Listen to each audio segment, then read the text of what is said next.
Good morning, good afternoon. My name is Alka Halberg. I am part of the Cohesive Marketing team. I will be assisting the team today with the webinar as moderator. We will give it another 30 to 60 seconds to allow all the attendees to join us on this call.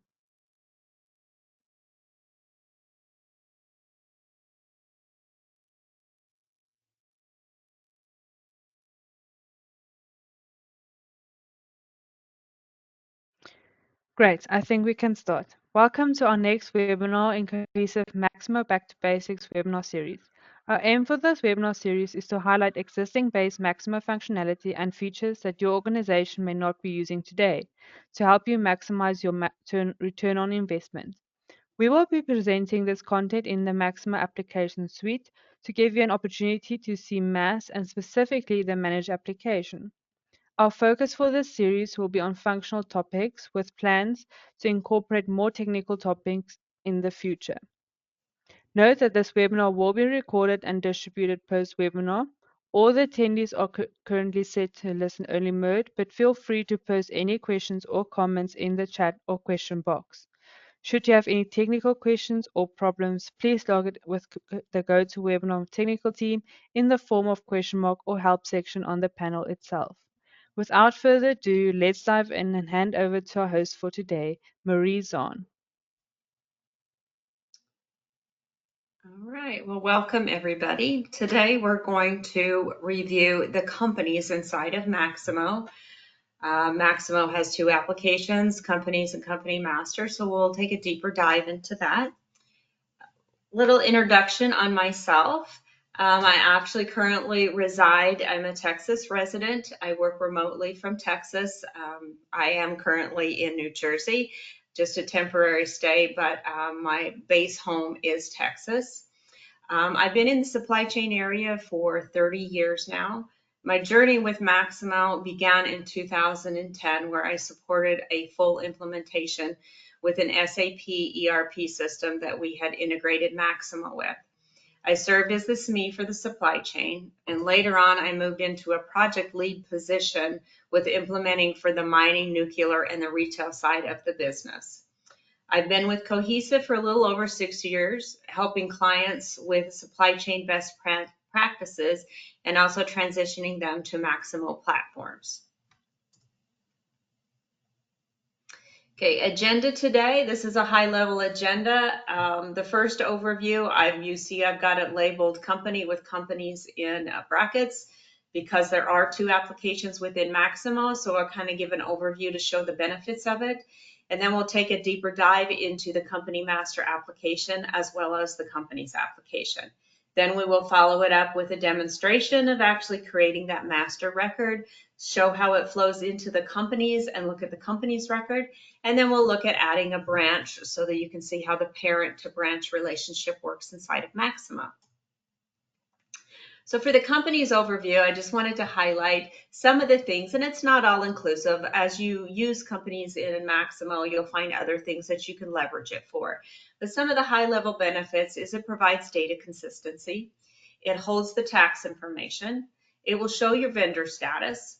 You can enter in shipping information, your remit to information. You can leverage these vendors to put together your vendor performance metrics.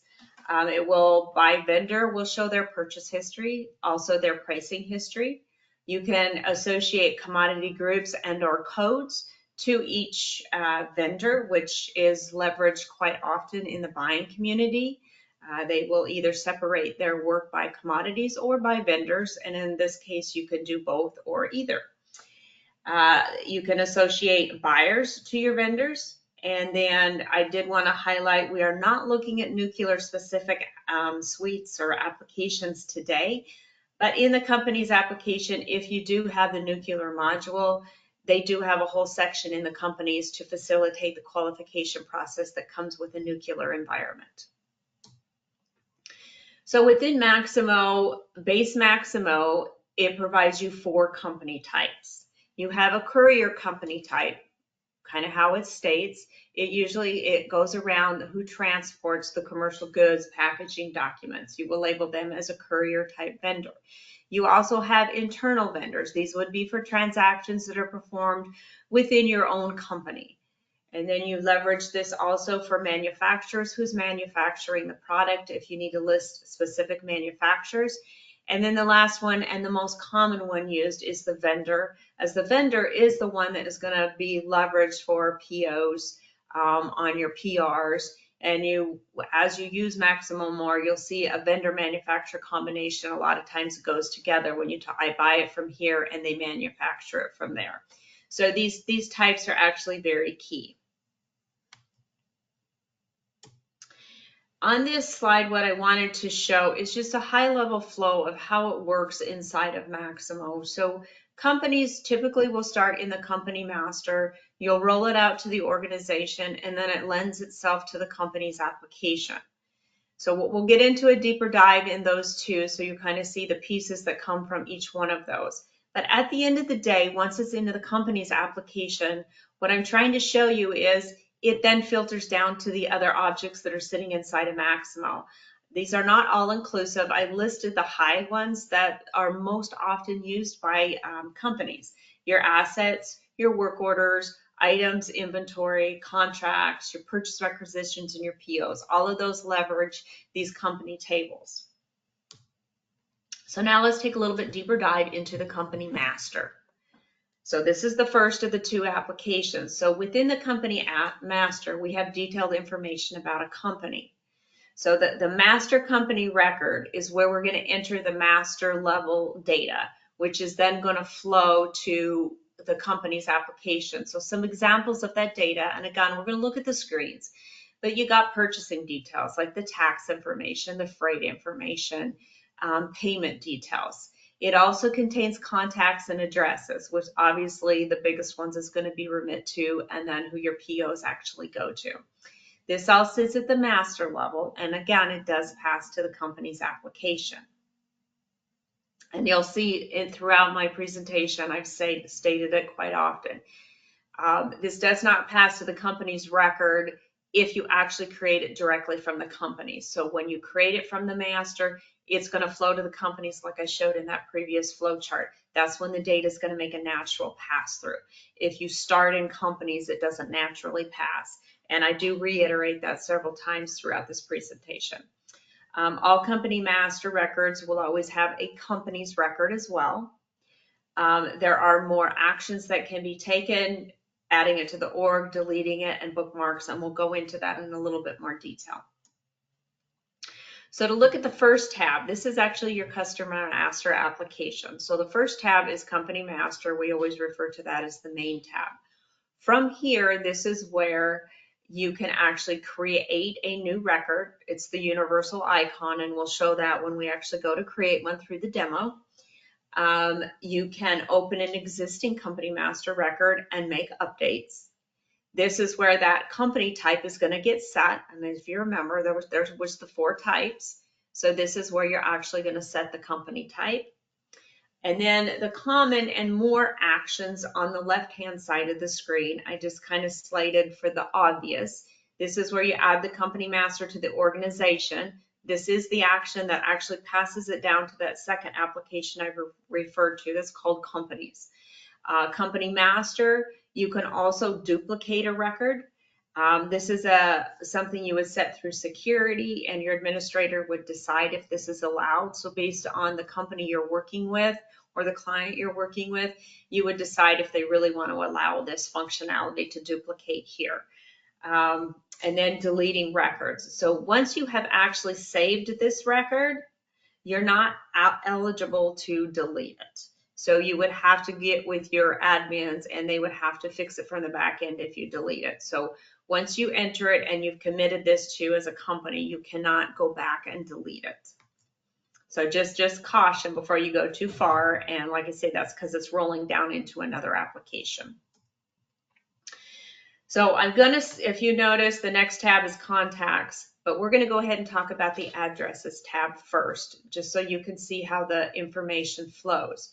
So when you add a company master, you're going to put in that main tab information, and then you're going to come over to the addresses tab.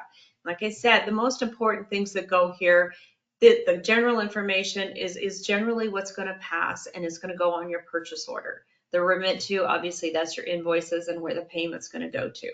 So we're going to add all of that information here. This then will pass to your contacts tab. So those two addresses that were added are now sitting here in your contacts tab.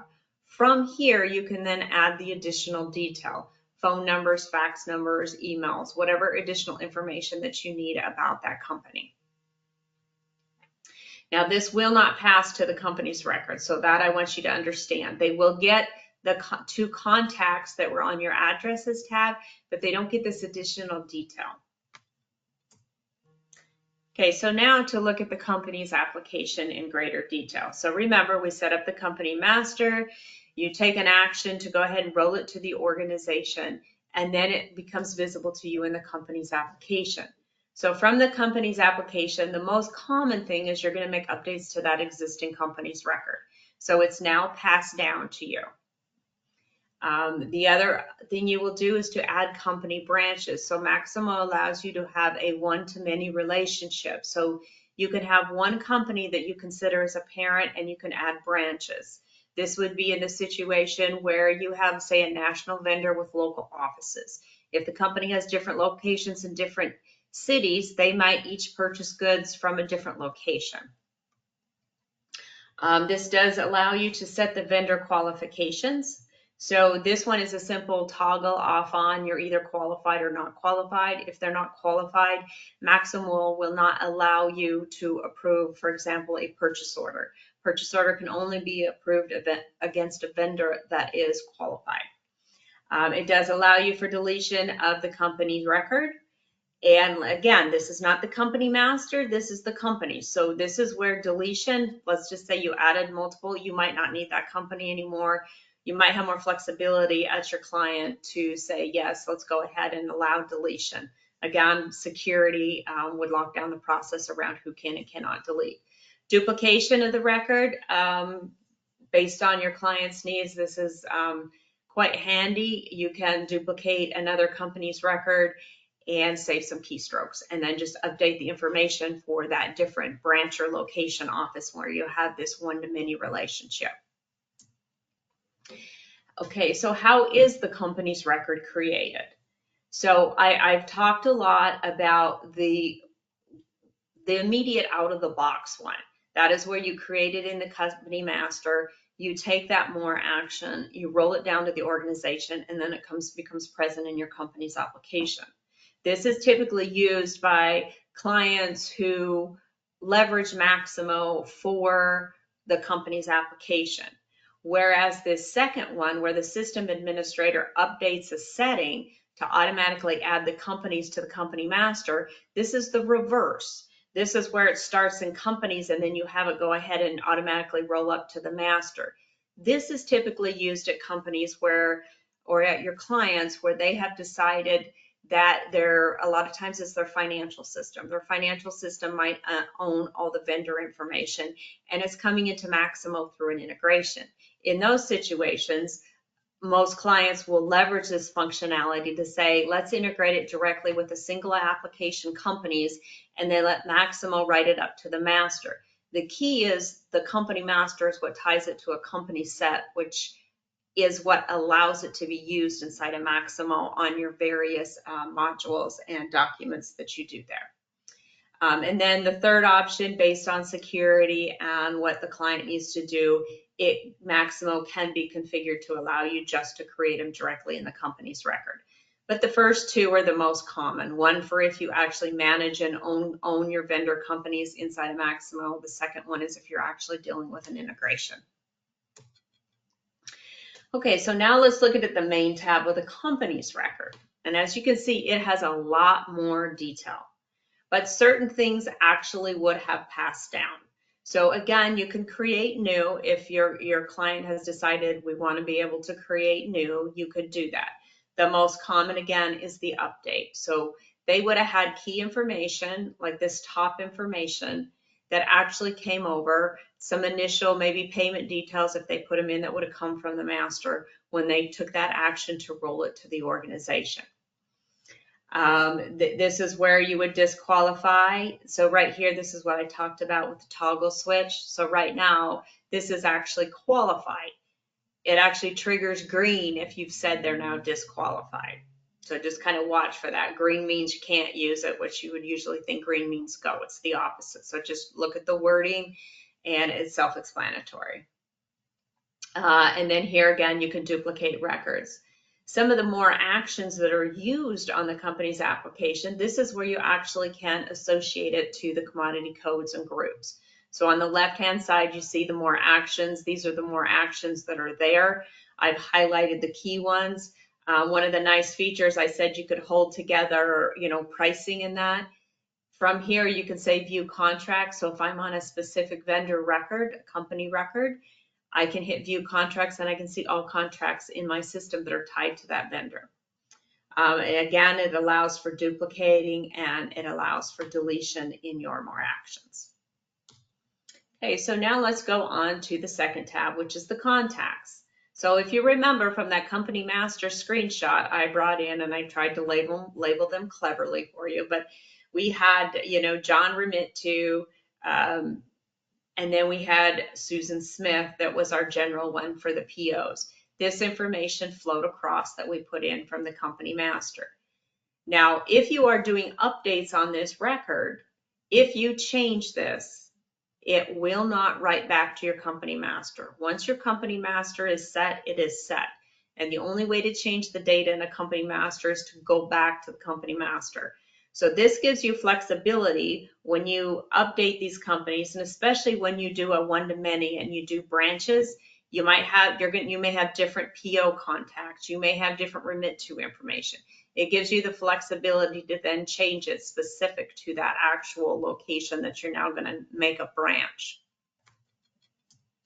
Okay, so now let's move on to the addresses tab. Again, this is a direct pass through from what we put in the company master. That data all comes across. You can update it and change it. And again, remember, it does not write back to the company master. And then this is the tab for adding the branches, and we're going to go through this in the demo, but the company has to already exist for you to add it as a branch. Okay, it's going to be this new button, and then you're going to be able to select from all the existing companies to add them in the branch. So you would go through the exercise of creating the company, and then you can add it to the other company as a branch. And again, we're going to do that in the demo. So let's go ahead and jump over to the demo. And here we go. Let me get logged into Maximo real quick.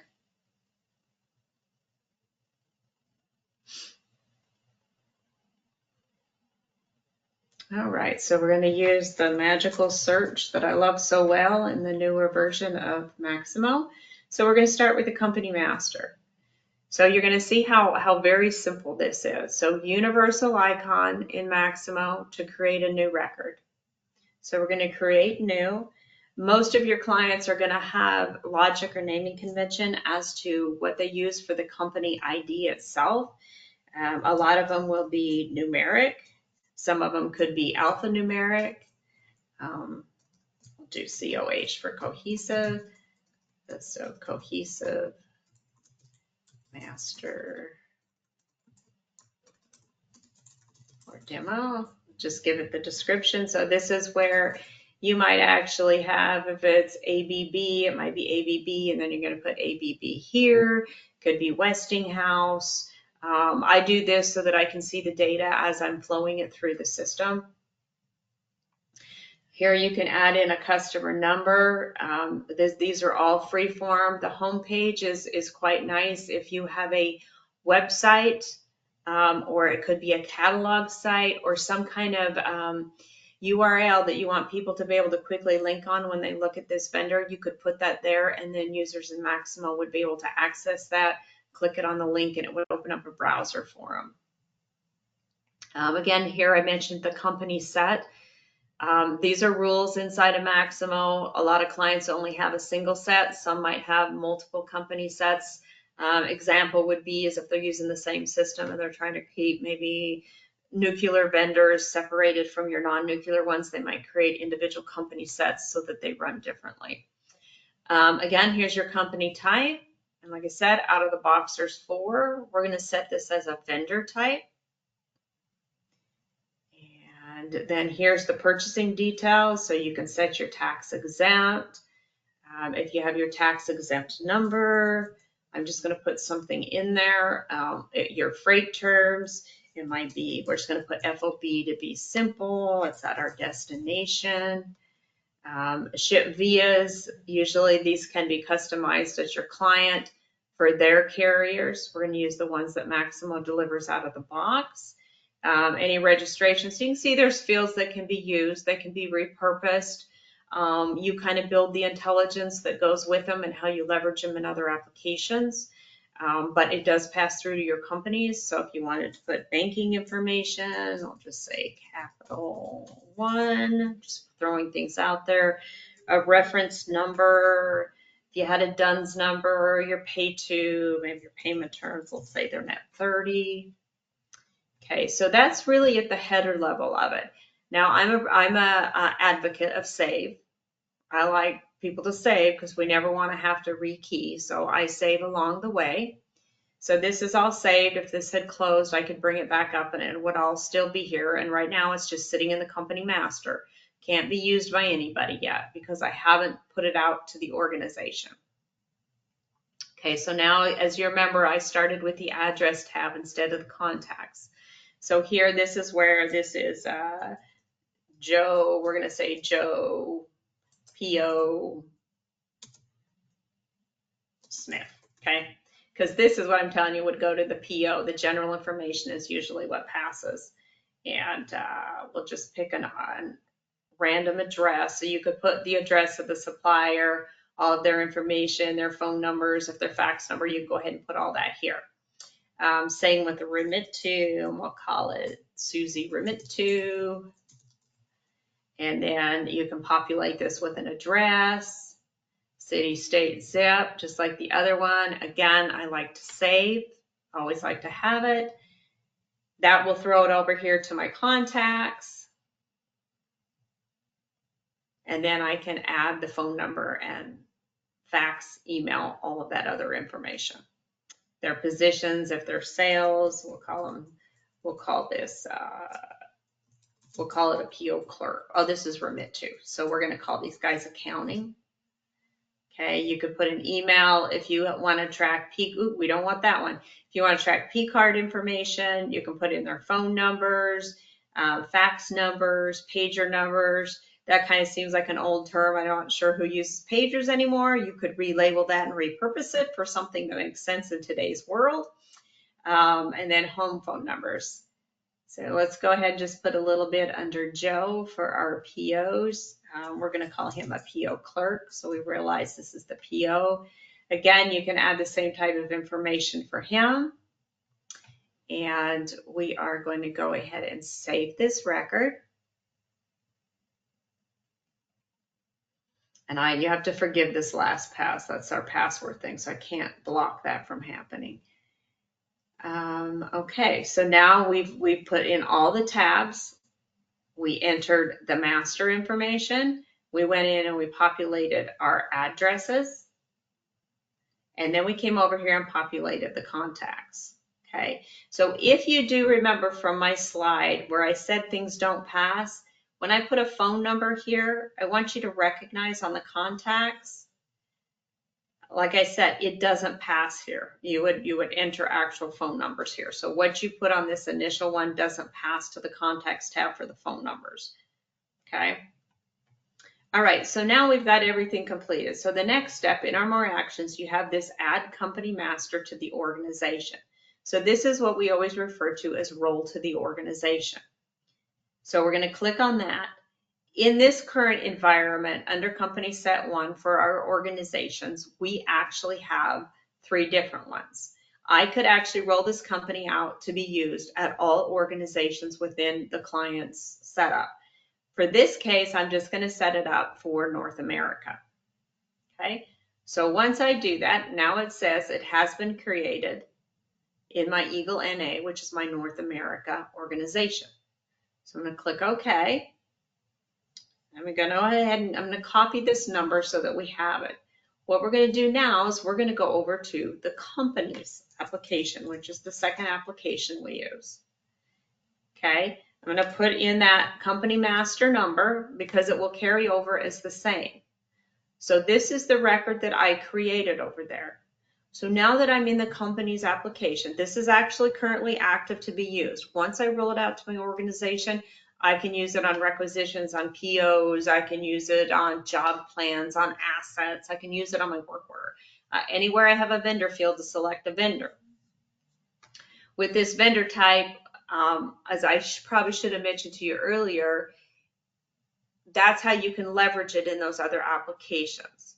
So this particular vendor is a vendor, so you may want to restrict on a PO when they're selecting a vendor that they can only pick a type that's V. For your manufacturer's field, you could restrict it to the M's for your manufacturer. So again, a lot of these fields, you configure how you want to use them in the pass down applications, but the fields are there in these other applications that I had on that initial chart. So here's this company. If they were parent, here's where you would see parent. This field is read only. You don't actually add the parent company here. You do it by the branches. So we're going to do that after we complete this record. So as you can see, my purchasing details came across from the master, my banking information. So all of this came from the master. Your accounting information comes from your organizational settings. So that's something when you have an accounting discussion, if you want stuff at the vendor level, that's going to be set up in your defaults when you do your organizational settings. Okay, so nothing really to update here, but if I did see something like they put the wrong company type, I could go ahead and change all of that here. We go to the contacts, you can see the contacts pass through. Okay, so again, see how you get the names and the contacts, but I don't get the phone numbers, okay? So you make all of this unique, and this is really what's going to be leveraged on your purchase orders. Okay, we look at the addresses. Those are 2 addresses came across. Notice how they're limited. So this is what you really want to test and shake out with your client, is what is actually passing and not passing. I don't know why Maximo just doesn't naturally pass it. A lot of that will come into org settings. Okay, and this particular one doesn't have any branches. But let me show you. So let's say we want this cohesive master that we did for the demo to actually be a master and assign a branch to it. So again, I said the branches have to be set up in Maximo. So this is a list of all the companies, and for sake of being quick, we're going to use some existing ones that are in here. So we're going to make Hellwig Company a branch of this 123 cohesive. Okay, again, I'm going to save it. Okay, so what I'd like to do from here, this Hellwig, we're going to go ahead and move to the Hellwig company record. Okay, so if I look at this company record and go to the main tab, see how the parent is now populated. So now it would be tied to that parent. Okay, so you won't see branches here because Hellwig is the branch. It's the branch of this parent company. So the parent company, where we're at now, is where you will see the added branches. Okay. All right, well, I think this concludes the demo piece of it, and just wanted to open for any questions that anyone might have.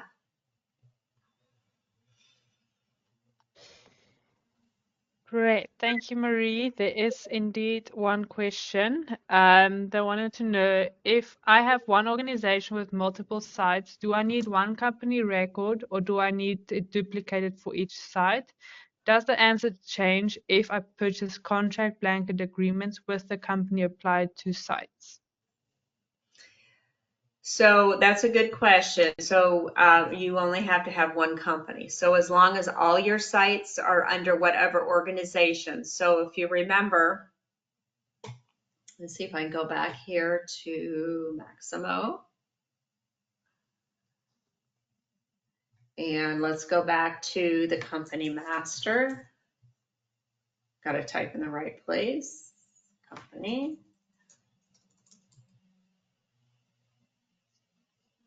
So when I had the company master up, and the company set is what dictates what organizations it's tied to.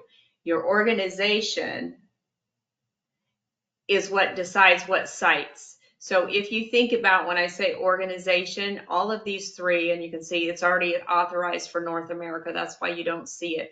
These represent your sites. So your company set is at your org level, and under this organization, you have these sites. So you use the same company and authorize it for all sites, which allows you to create a contract with that company, and you can still authorize it for all those same sites. So it allows you to have one supplier. So I hope that was clear. I think so too.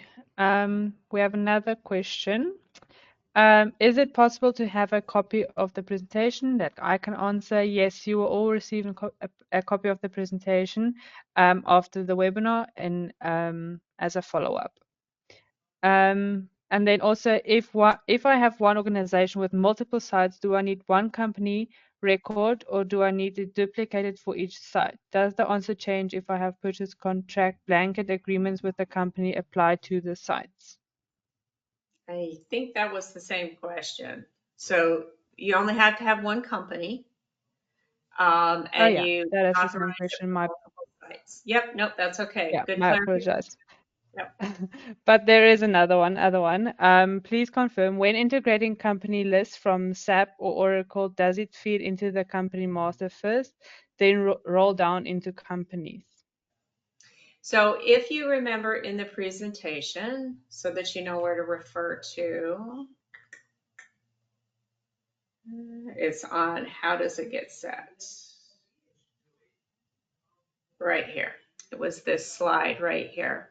So typically when you're integrating with another system, they use this second option. So the integration would be directly with the company's application, which is the one that has the more detail in it.